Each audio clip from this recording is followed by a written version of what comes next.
I saw a quote that read, "People wait all week for Friday, all year for summer, and all their lives for happiness." In many respects, waiting is what humans do. We wait to start or wait to stop, wait to go or wait to leave. We wait and we wait and we wait. And in doing so, fool not time, but ourselves.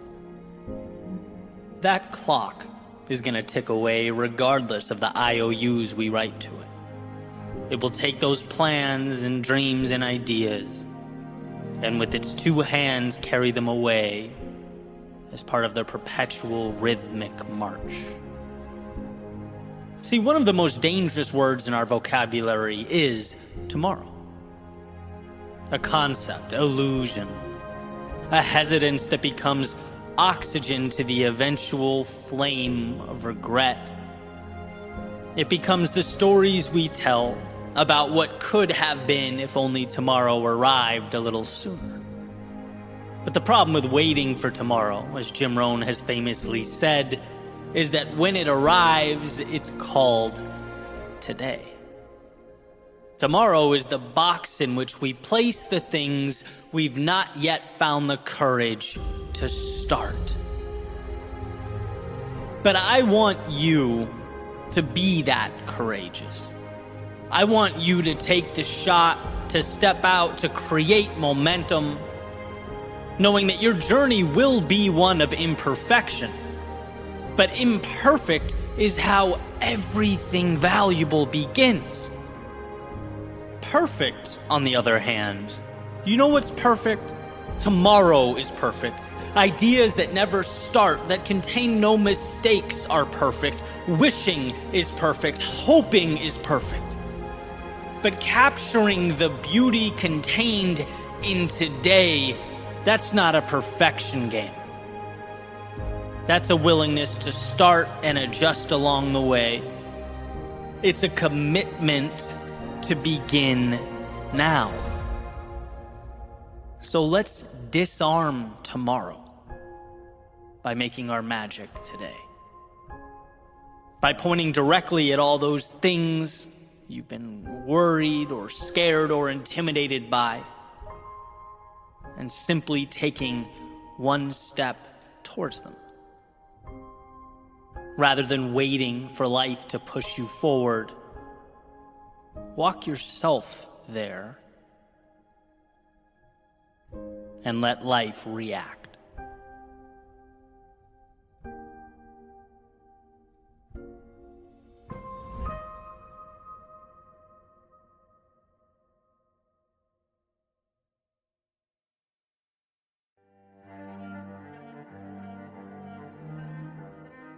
We have so much to let go of, to dismiss. Ideas, narratives, they're not ours, not in our best interest anyway, yet we carry them around. Carry them around like we're perpetually tied to the lies they espouse, the fiction they propagate. We have to let go. Before we add a single thing, before we adopt another way, it all has to go. I don't remember where I've seen it, but I know I have. Maybe cartoons when I was younger, but I'm imagining that character that is taking off their jacket or shirt, and there's always another one underneath it, right? And they're like confused, frantically pulling off shirts, and more keep emerging. They had no idea how many layers they were carrying around with them. And funny enough, 20 years later, I'd be thinking that we are no different. There are so many layers, and so many of them should be gone, should be left, should be confined to the dustbin of history. Those boundaries in your life, who set them? Who said, this is as far as you can go? Who put that little fence around your world and asked that you stay obediently confined to its borders? Who said that what you have is all there is? Who said upside is too dangerous? Who said life is about predictability and routine, so stop asking questions? No one. No one said those things. So hey, there's a start. Empty your pockets of the boundaries that are making life heavy. What about yesterday? Might as well take off that backpack, tip it upside down, and pour out the yesterday. You made mistakes yesterday. But that's not today. You didn't like certain aspects of who you were yesterday. But that's not today either. Your friends, maybe family, maybe others in your life knew you to be someone you don't think you are, or someone you wish you weren't. Well, more breaking news, that was yesterday. Did you even realize you're still carrying around who you were yesterday on your back? Your next step has a lot to do with now and very little to do with yesterday. So embrace and wave goodbye to those calendar pages you've already turned. That's the best move for everyone. Oh, and those concessions you make, you didn't think I'd forget those. You can't forget those. Unshackle them from your ankle. Those things you say, you're not ideal, but it's easier to live a lesser life with you in it than it is to go through the trouble of pushing you away. Perhaps the people that darken your light, the actions that you know are not you, the time exhausted living for someone else, gone, and gone, it has to go. And look, we all know life is tricky. It's hard to walk away from things so ingrained into our daily lives for so long. But let's play a game. Let's pretend life was that simple. Things I need to leave behind, A, B, and C. Well, that's definitely simple. Perhaps not easy, but simple. And now, through this simplified lens, you have a target to aim for. Something to chip away at. You have your block of marble. Now comes the process of chiseling a little bit at a time. And that's the goal. Because to not carry these things ends up meaning everything. Space no longer occupied by the wrong things creates space for the right things. Knocking down what doesn't belong creates a platform to build what does.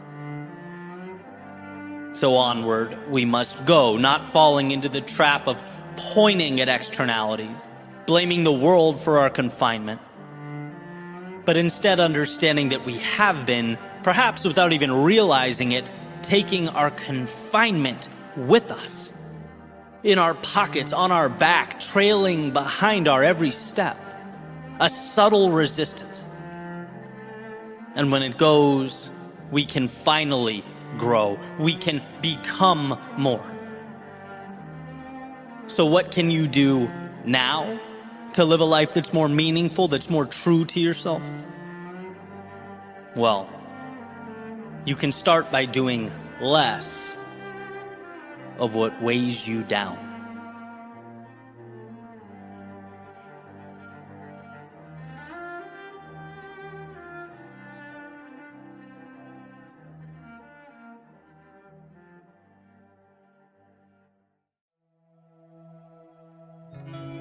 You can become so fixated on winning or losing the game that you forget to ask yourself, am I playing the right one?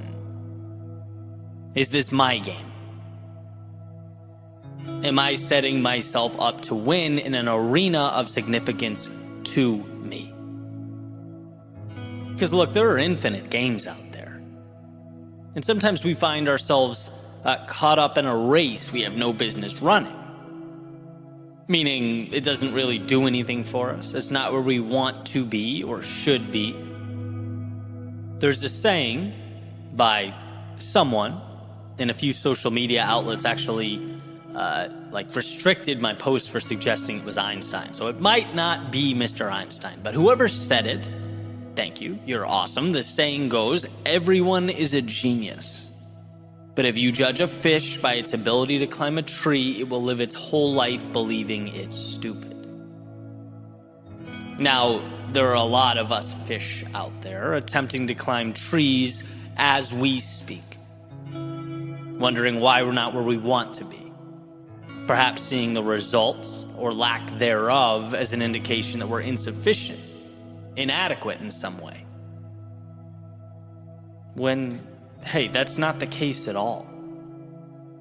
It's that we haven't taken the time to identify our own personal intersection of what we love and what adds value to the world. We haven't manufactured those fireworks. That's something that has to be explored, found. J.R.R. Tolkien, not all who wander are lost, right? And I think we innately fear this process of searching because it's unsettling to not know how things are going to play out. Trust me, I've been there, right? It's taxing to not have your packaged little elevator speech and a 5-year vision when it seems like the whole world does. But to deprive yourself of this exploration is to potentially forfeit the very thing that you come to live for. Most of the time, purpose doesn't fall into one's lap. You have to have your eyes open. What's meaningful must be sought out. Now, I'm going to play a little devil's advocate here, because our world is not black and white. It sort of lives in this gray space, right? Can you win at someone else's game? Sure. There are a lot of people, quote unquote, succeeding in areas that are not ideal, that they don't love, that they're not their best in. But how is success being defined? I've talked extensively about my journey and all those games I used to play, the targets I used to aim for. And I know a lot of people who've come to similar epiphanies, right? But when you don't realize you can exit stage left and begin again, start something new, you simply continue this same song and dance, right? It's not life that keeps us confined, it's ignorance that keeps us confined. We simply have to be taught that there's more. And I understand to find an arena where you can thrive in a purely historical context is a luxury. And you are programmed to survive. You're not programmed to build an art studio because it's your passion, right? But there lies the battle. We are at a place in time where we have collectively cultivated abundance. The phone you're using to consume this content, that little thing can be a portal that transports your thoughts, your creation, your business to the masses. You have at your fingertips access to billions of people. You have reach that humans only 30 years ago, all the way back to the beginning of mankind, could only dream of. The means are there. In so many ways, it's about freeing yourself to pursue the opportunity that exists all around you, because we self-limit. Alan Watts asked the ever-important question, what would you do if money were no object? Now, in a practical world, why ask such a question? Simple, because removing those monetary constraints as you contemplate your answer allows you to truly analyze what endeavors are meaningful to you. When something is meaningful, you want to do it. When you want to do it, you immerse yourself in those little intricacies, in those details that the average person simply doesn't pay attention to. Making you so good at whatever that thing is that eventually, not only can you be the best at it, but you can monetize it, and probably at a very high rate. It's not money holding you back. It's not time holding you back. It's not the external world holding you back. It's what you have been conditioned to believe that's holding you back. You are a genius at something. You are king or queen of your empire, victor within your arena. But to realize these things, you have to, 1, understand it's a possibility, and 2, refuse to stay stagnant. We have to stop conceding so much while simultaneously accepting so little. Life will never provide what you do not ask for. So why? Why be scared to ask? Life won't tell you you're a fish climbing a tree. You must tell you that. Life won't expand your horizons and adjust your trajectory. You must initiate that change. To find your genius, you must be willing to leave what's insufficient. To capture what's meaningful, you must be willing to leave what is meaningless. Let's agree to alter the question, do I have genius-level talent? Because you do. And you live in a society that also rewards those who realize it. The question we need to be willing to ask is, are you willing to walk on shaky ground? To abandon, at least for a period of time, safety and the comfort of predictability in order to find that genius? Are you willing to nurture the greatness that already lives within you? Because it was never a matter of ability.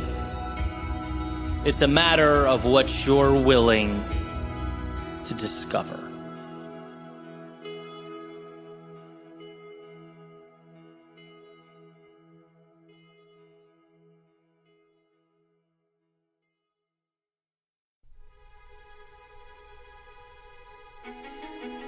I read something this morning that said at some point in your childhood, you and your friends went outside to play together for the last time and nobody knew it. It seems to me that many of life's last times elude us. We aren't aware of the pages turning or chapters ending. The phases of life essentially blend into each other, one fading into the next. In fact, we don't even realize the extent to which things have changed until we peer back over our shoulders. See, life is happening to us now. While we plan, hope, and pray for better days, 99.99% of life consists of the time that exists between the so-called pivotal life events. The average, the ordinary, the things that we pay no mind to. So what's the relevance? Why does this matter? Well, because the sun coming up in the morning is life. Pouring your coffee is life. Small talk with your loved ones is life. The art you're creating, music you're listening to, the workouts at the gym, they are life. And not in a so you better be grateful or else kind of way, but in a if you don't understand this, contentment will be incredibly hard to capture kind of way. I have a lot of favorite quotes, but this one tops them all. Character Andy Bernard from The Office. He says in an episode, "I wish there was a way to know you're in the good old days before you've actually left them." And I can't get over how that statement proves itself to be true repeatedly. Over and over again. How it's not until we peer over our shoulders that we realize how lucky we were, how much fun we had, how much the time meant.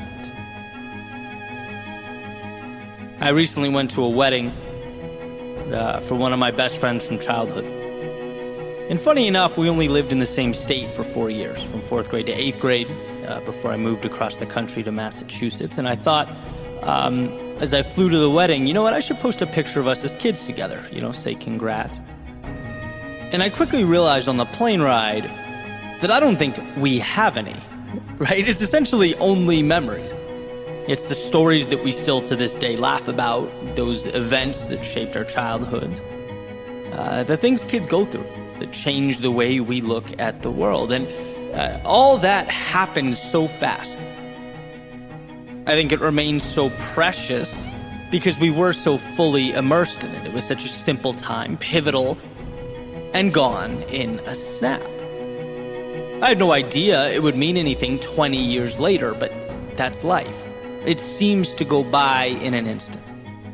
Which is why I think we need to find that sweet spot.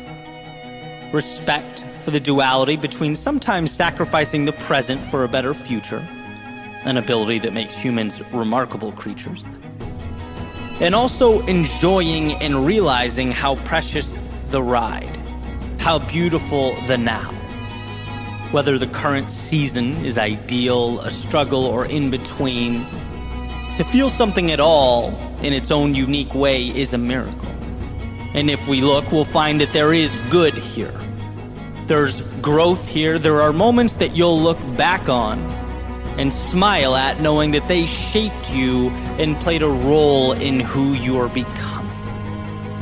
So the point is, as we make our way through life, its highs and lows, perhaps look around and make an effort to see the beauty in the journey.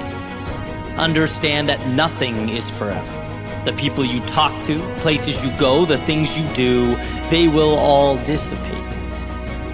And while sure, the now may not be perfect, and in some cases even a stepping stone along the way to a better, wiser, stronger you, the idea shouldn't be to long for the enjoyable part, but to realize you are in it.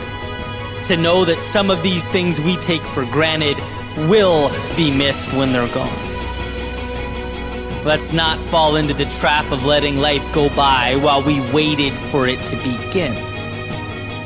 Let's, as Andy Bernard stated, remember that the good old days are right now, and embrace today as the truly incredible gift, opportunity, and finite ride that it is.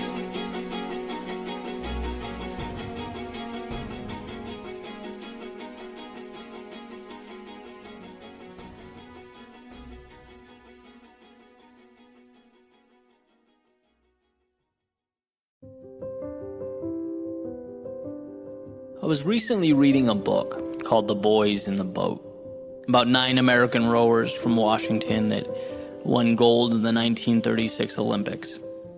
And there's this incredible exchange at one point in the book between the main character, Joe, who's part of that historic boat, and a man named George Pocock, who was not only a brilliant rowing mind that helped the team out, but he also had his own business crafting and making the boats, or rowing shells, as they were called, and he would make them and send them to schools all over the country. And so Joe's deal is that he's this natural talent, right? Strong kid, tough as nails, but just seems to lose his composure from time to time.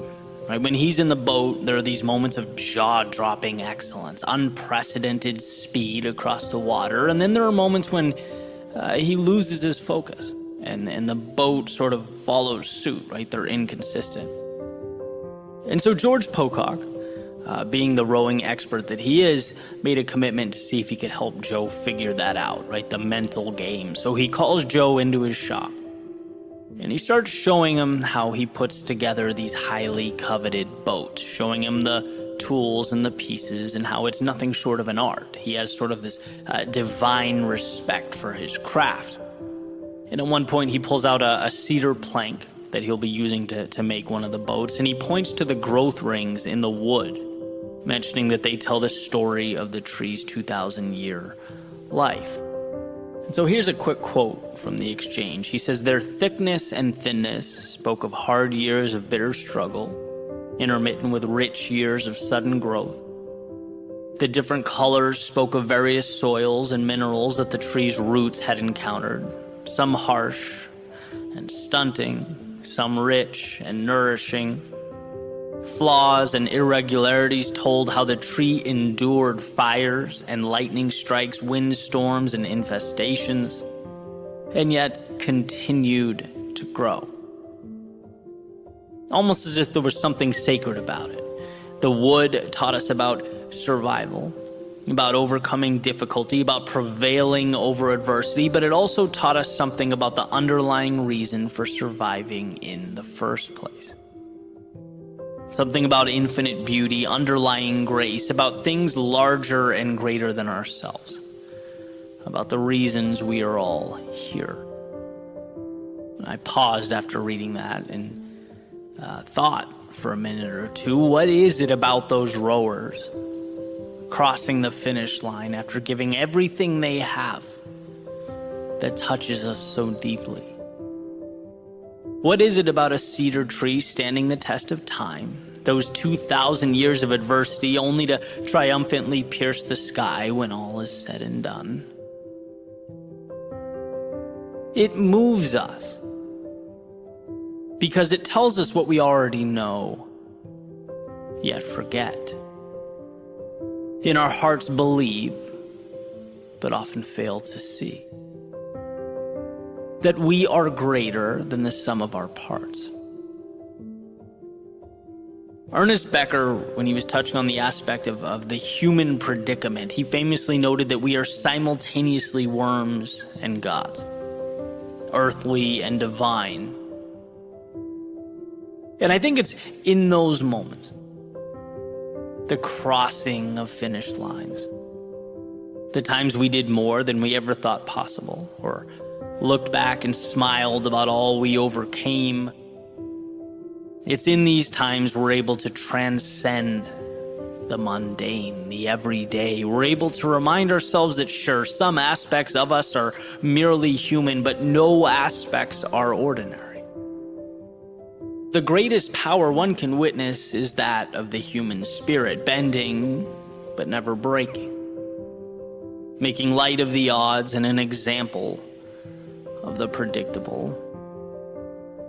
So know that whether now is difficult or not, it's part of your journey, a defining chapter in the incredible story of your life. And if you find yourself up, cherish that. It's more precious than gold. If you find yourself down, remember that you'll look back on this growth ring of your life and be grateful that it gave you that which smooth sailing never could.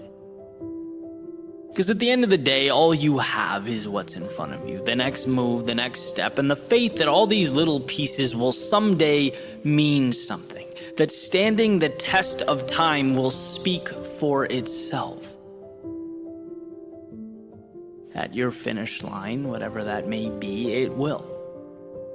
You'll look back and see that without your knowing or awareness, they propelled you into the current moment. They gave life to something beyond the realm of worms and dirt, beyond the realm of humans operating in their day-to-day world. No, they allowed you, for a moment in time, to touch the infinite, if only to prove to yourself that you could.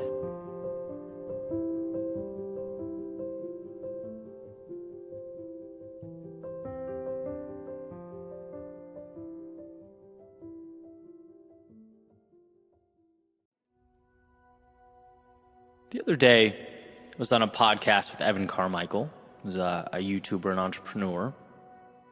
And we were talking with Shaquille, who was the host, about the mental side of the entrepreneurial journey. How we set goals, but also prepare ourselves for the inevitable adversity associated with growth. And one question Shaquille asked us was, where do we see ourselves in 5 years? Okay, so side note, I have a unique relationship with this question. As someone who was unsure and experimenting with their career, right, for much of their adult life, I never quite knew how to answer it. You know, it's like two things can be true at once. It's a very reasonable question. But I also didn't like answering it, right? Hated it to my core, you could even say. I could never really articulate why. It just made me uneasy, right? Like 5 years is a lifetime. How am I supposed to know? And again, no knock on the host at all. It's a very common and practical question. I'm glad he asked it because it opened the door to a pretty cool conversation. So anyway, he asked the question and I'm thinking, oh man, like how am I going to approach this? And before I said a word, Evan blurts out, look, if you know exactly what you're going to be doing in 5 years, you're thinking too small. And that comment To say it made me happy was an understatement. It was like, thank you for saying what my mind has been trying to piece together for a decade and a half. You know, if you know exactly where you're going to be, of course you're limiting yourself. There's just too much predictability, too much routine, process, and not enough experimentation, not enough life. Why? Because growth is unpredictable. It takes us places we didn't expect, shows us things we didn't anticipate. It unveils truths and minor miracles about ourselves that we, let's face it, never would have seen had we been dismissive of all life's variability and opportunity. Now, does this mean we don't move with conviction in a general direction? Does it mean we don't have goals or ambitions? No, I certainly don't think it does. Right? You can't hit targets you don't aim for. That will always be true. It merely means life is not about being perfect in bringing about a particular result. It's about making adjustments throughout your pursuit of meaning. If you feel closer to your purpose when you change the medium, then change the medium. If it means, your heart tells you left is where the value lies and not right, then go left. Right? To me, it's essentially reminding us that life is not a black and white, yes or no, checklist or test. It's a game, and you have to grant yourself the freedom to play. You have to give yourself permission to grow. I think about how much time 5 years is. And how 5 years ago, I wasn't even thinking about creating media the way I do now with the amazing team of people that helped me. I wasn't speaking on stages. I hadn't crafted my creative style. I didn't know the people I know now who introduced me to not only new people, but new ideas.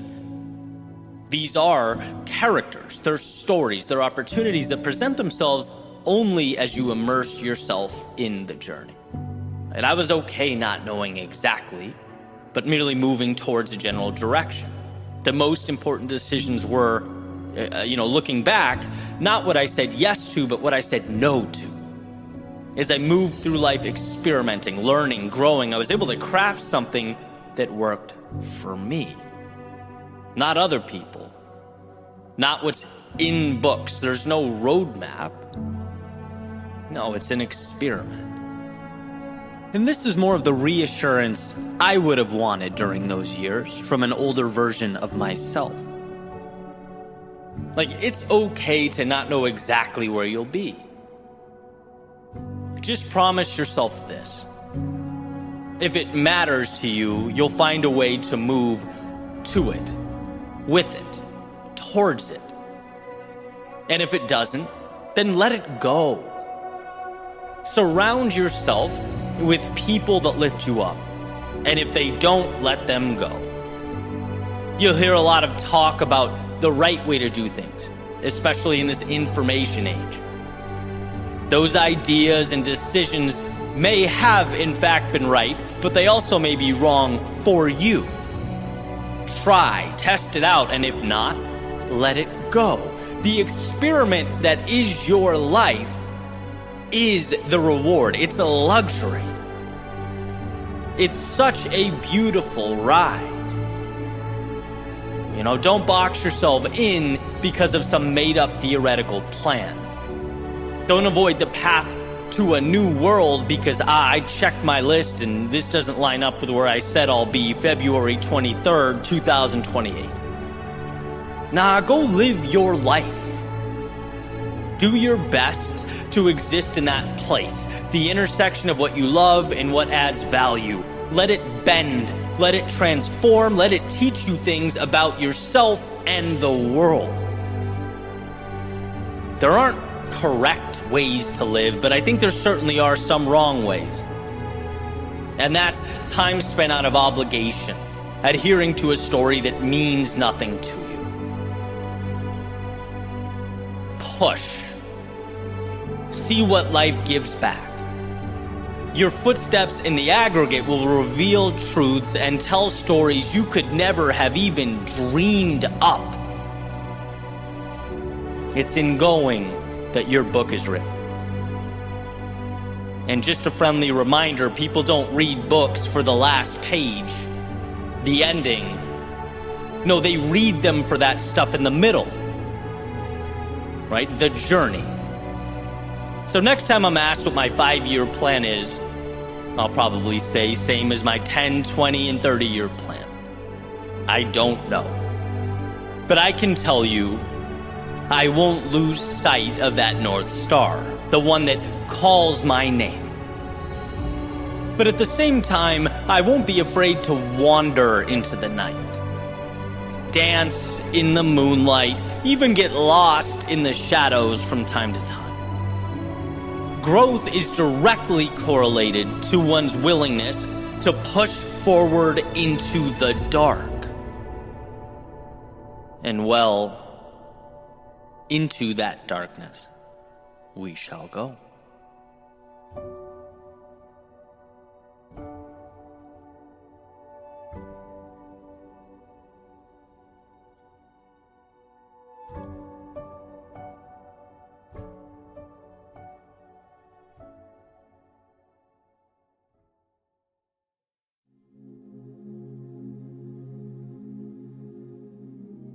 When you're at your lowest point, you are, often without realizing it, positioning yourself to arrive at your highest point.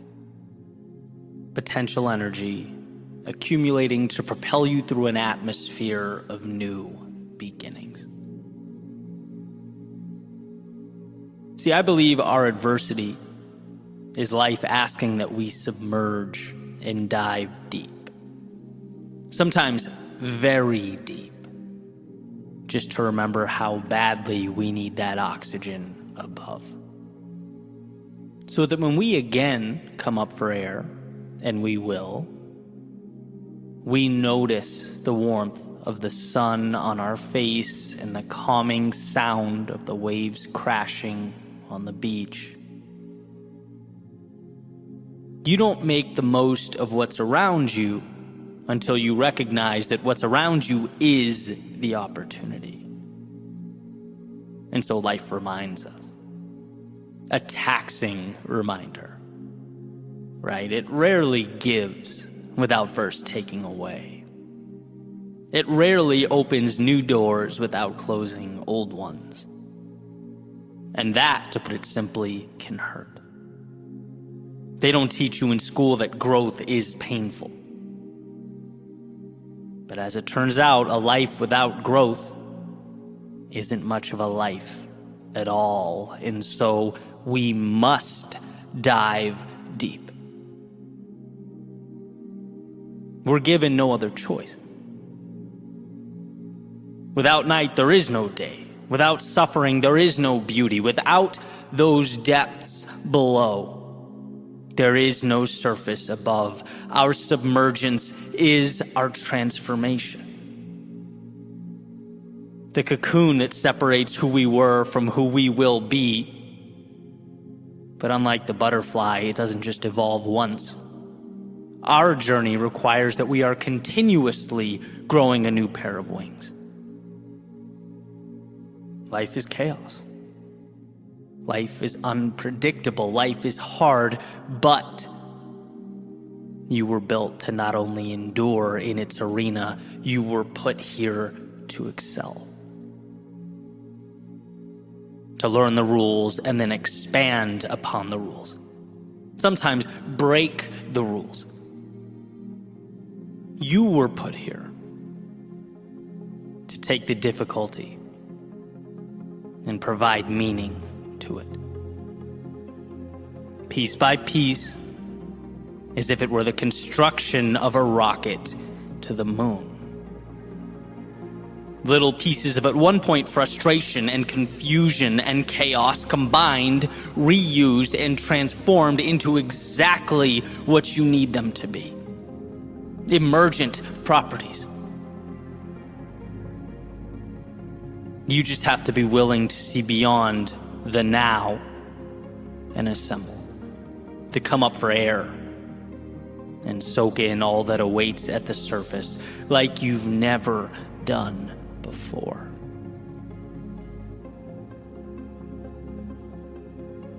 The other day, I was texting with a friend of mine. Out of nowhere, she goes, "What's wrong?" And I'm thinking, nothing, right? I haven't said anything. What do you mean? She's adamant, right? She goes, "Something feels off." And I thought about it and realized, yeah, she's pointing out something I've known for a little bit here. Something is off. I'm hiding from myself. Feel a little burnt out, a little tired. Certain areas of my life had become unevenly distributed. In fact, I was flirting with that thing I've always feared doing most. Simply going through the motions. And that scared me. I don't want this, right? I've come too far to feel like this. I'm better than this. How do I fix it? How do I solve it now? Figure it out now. But eventually came to realize the now part just might be the whole problem. Fix the now like it's a headache and me shaking my fist at the sky will be ibuprofen. No, battling imperfection is a fool's errand. It's setting yourself up for disaster. We are humans, not gods. We are perfectly imperfect. And when something is off, don't fight, listen. Don't retract, expand. Here is the opportunity. I'm under the surface, diving down into the depths of my own soul. Hear what it has to say, so that when I come up for air, and I will, the sun will warm my face like it never has. The crashing waves will offer a symphony to my ears that I've never heard. And I'll see that the world I'm taking in is more a reflection of me than of it. As that saying goes, you don't see the world as it is. You see the world as you are. And how lucky to have taken a step back, a trip below the surface, to realize again that I am the painter, not the critic. My world had become black and white, not because we live in a black and white world, but because sometimes we forget to put the color in. Sometimes we don't give ourselves permission to expand beyond the parameters we've created for ourselves. So with the breath and the oxygen will come a new appreciation, a liberating gratitude. There's nothing so sweet as remembering that both the castles in the air and the chains at our feet are imaginary. And hey, you get to choose which one to believe in. See, what time has taught me is that there is strength in our vulnerability, in the times we fall or lose ourselves. And I know the inclination is to panic, perhaps assess too quickly, to not hear but talk, to not listen but attempt to solve, which leads to the application of band-aids on bullet wounds. When we are low, when we are lost, it's our chance to better understand ourselves. It's the metaphorical equipment room where we stock up prior to our next ascent. And if I could emphasize one thing, it would be that our perceived understanding of life, it oscillates. Sometimes we feel like we get it. We do. And sometimes we feel like we're sprinting with our eyes closed. It's a riddle we will never fully come to solve. But I do know one thing. We can't change the unpredictability of the world, but by observing, by listening, by getting back up, we can change ourselves. By recognizing our strength, we can utilize the downtimes, as they are the education we've been longing for. Remember, the world does not and will not ask perfection of you, so don't ask perfection of it. You were built to endure, to overcome, and to recreate yourself. Losing your wings will never be the problem. It's forgetting that they must be regrown. That is the problem. So step out. Rise to the surface of your world and breathe. Take in the surroundings that will become your resurrection story if you let them.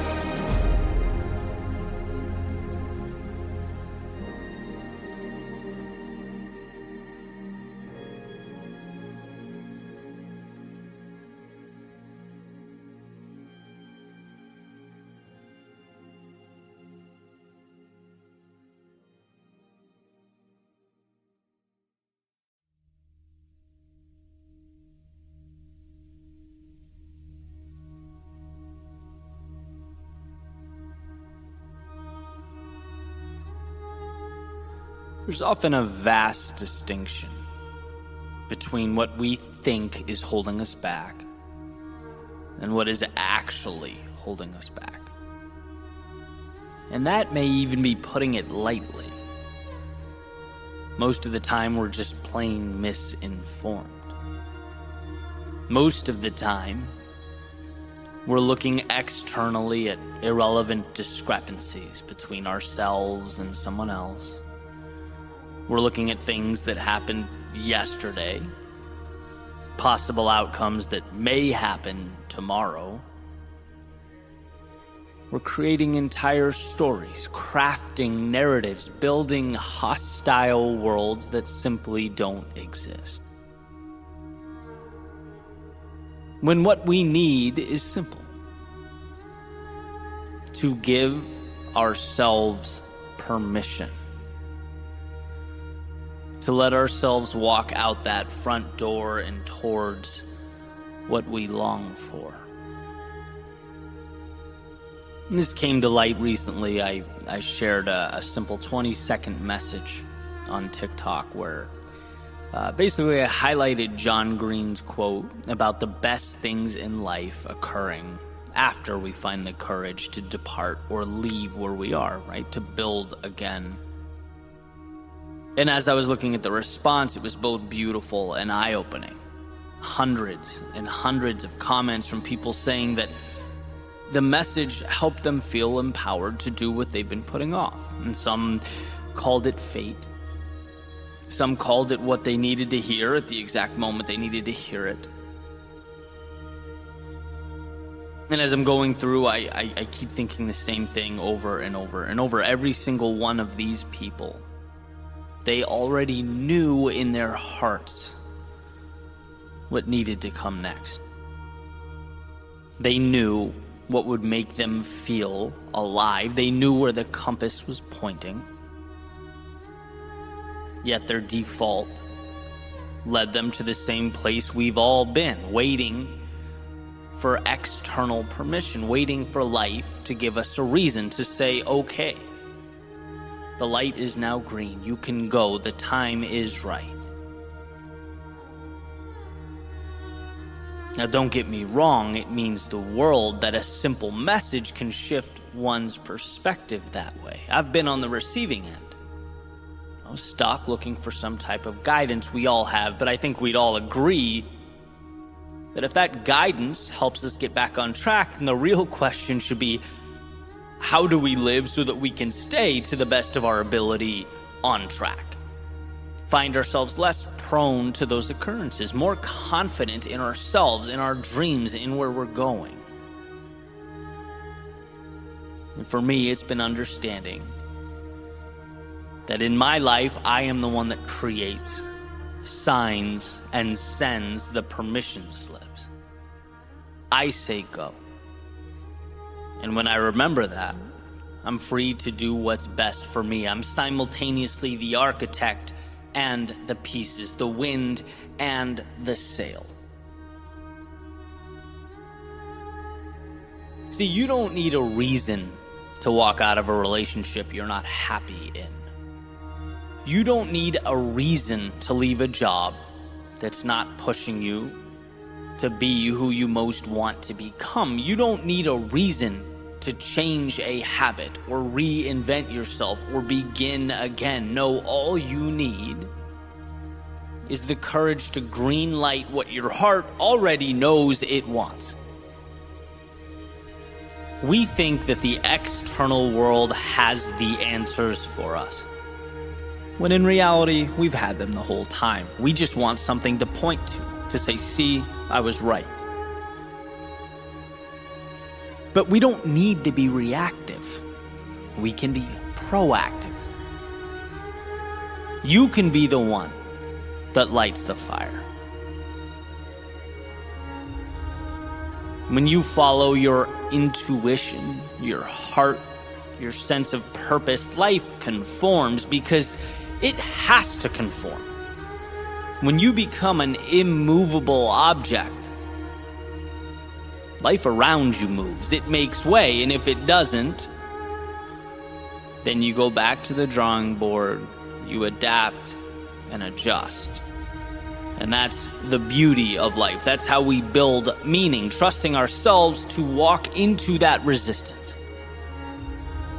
Because the friction and the headwind is never what's holding us back. Are they uncomfortable? Yeah. At times. Does it scare us? Sure. It's supposed to. But it's not what holds you back. Waiting for someone or something to come along and greenlight your journey through life is what holds you back. And it's funny, I think we again and again overlook the simplest of truths. The hardest part is starting.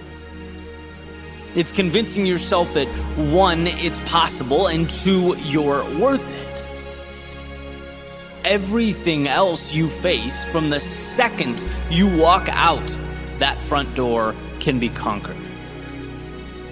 In fact, we ourselves grow along the way so that we can rise up and meet the demands of life, but it's unquestionably doable. That thought as you look out the window, right? What if the worst case scenario happens? It can't. Because the worst case scenario is sitting in that seat your whole life, looking out the window and imagining a world where you found the courage to be more, to explore, to live life as it was meant to be lived. But let's say that what we fear does come to fruition. Then I ask, what are the odds it's reversible? Probably high. Let's say I want to start a podcast and I finally work up the courage and I get my mic and I start my show and no one listens. But I keep going and I keep going and nothing sticks. And most importantly, I learn, look, I'm really not crazy about this idea. It wasn't what I thought it was. It's not me. Okay, perfect. Now you know. And sure, it took time to learn that lesson. But you have the rest of your life to continue the beautiful experiment, to search for what lights you up. But you found the courage to explore, to try, to begin, and you are now better because of it. That's your worst case scenario? Sounds a lot less scary to me than a life lived sitting there looking out the window. See, we can't let the fear of an unlikely worst case stop the possibility of that oh so coveted best case. Don't let the virtually 0% probability of losing everything overshadow the opportunity to gain everything. Let's never allow ourselves to get caught standing still waiting for the universe to give us the answer as though we're waiting for a letter in the mail. No, give yourself permission to see the upside, to make your own decisions, and most importantly, to live your life.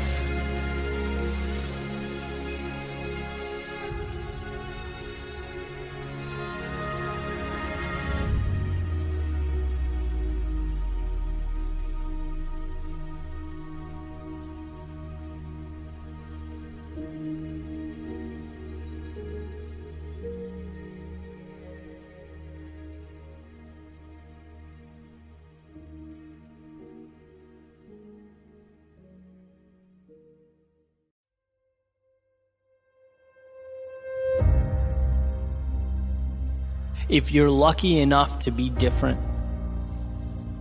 don't let go. I spend a lot of my time and energy exploring the power of perspective, how our reality is determined by how we interpret what's in front of us. How one person can look at one thing and see pain or a problem or a barrier, and another person can look at that exact same thing and see opportunity or a future win or a bridge to something better. And I think one of the best examples of this is how we perceive those qualities that make us unique. Those things that put us in a different category. Maybe we're a little hesitant to fully embrace because they're not common. And when it comes to that which separates us from everyone else, well, I believe we have a decision to make. I'm going to go back to Robert Frost's fork in the road, right? He says, 2 paths diverged in a wood. I took the one least traveled by, and that made all the difference. On the surface, you could easily brush this off as trivial. It's like, oh, nice, that's cute. He took the path less traveled by. But what does that mean? As it turns out, it means a lot. It means instead of burying what makes him different, he made it his battle cry. Instead of slipping under the radar and sneaking through life like so many of us do, he signed the dotted line for the pain of being a beginner, the struggle of being uncertain, the discipline and sometimes torturous road that is turning a passion into excellence, trading peace of mind for the pursuit of meaning in life. Exploring what makes you unique, it takes courage. And in that message, he chooses courage. Because it's not just that you're alone. Taking that path means every step of the way, your mind screams at you reminders that you're alone. It's not just fighting traffic patterns, it's fighting your DNA. It's resisting that impulse to please sit down, shut up, and blend in. So is it a trivial decision? I'd say not really. Maybe even the most important decision you can make.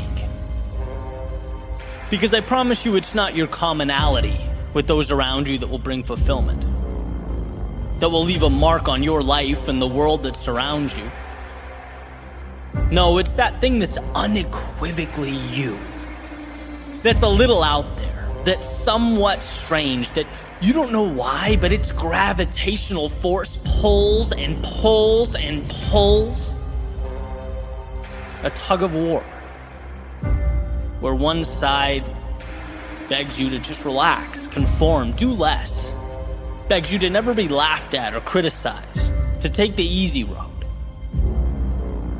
Then you have the other side, poking, prodding, asking you, hey, yeah, but what if? What if you sacrificed the comfort of right now? What if you explored? What if you took that which you love and you ran with it? What if you worked for a delayed payday? What if for a moment in time, when people ask you what the plan is, you have to look back and say, you know what, I'm not quite sure what I'm building, but I'll keep pivoting until it's so clear you can see it from the moon. Those are the paths that pull us apart. And every time I've lost my way, it's because I've doubted my unique path. And I mean that every time. It's when I become impatient with the journey or look around and see someone else winning in a different arena using different methods, different strategies, see the latest trends and success formulas. Hey man, I want part of that, right? I'm human. I want to win. I want to succeed. But just like a little opening is enough to let in the outside water that sinks the boat, well, a little bit of doubt is enough to derail your process. A process that you have to believe in, protect, nurture. A process that I've come to separate into 2 pieces. Number 1, believing that the exploration of that thing that makes you unique it's valuable. That your abilities mean something. They're not inconsequential. They're not stupid or trivial or unnecessary. If it means something to you, it will most certainly mean something to others. And you bringing it to life not only helps yourself evolve, grow, flourish, it helps the world. You just have to believe that enough to bring it to life. That's number one. Number two, trusting that as long as you don't stop in pursuit of your unique self, you can't lose. You can't lose.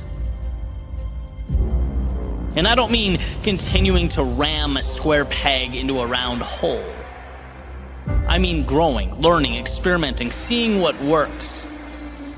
There's a saying that when you hit a dead end, it's not that the goal or the dream should be abandoned. It means the plan needs to be changed or adjusted. And as you get better and more experience and continually work to adjust your strategy and your plans, learn from your mistakes, it becomes a matter of time. You increase the odds with every step forward. Being different is the most precious thing afforded to you. But to realize that miracle requires a combination of both the mythical and the practical, the imaginary and the real. Dream that dream, visualize that growth, create a world out of those ideas that don't exist yet.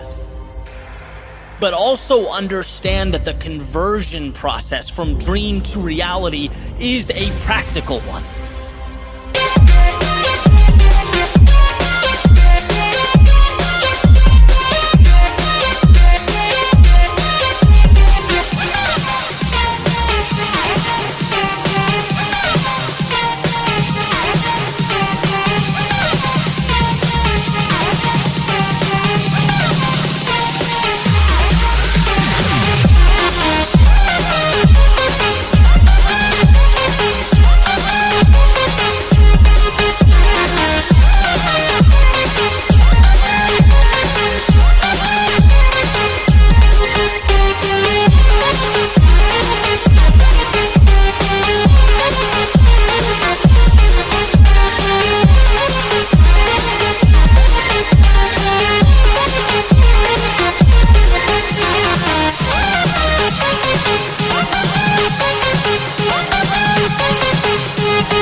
It requires repetition.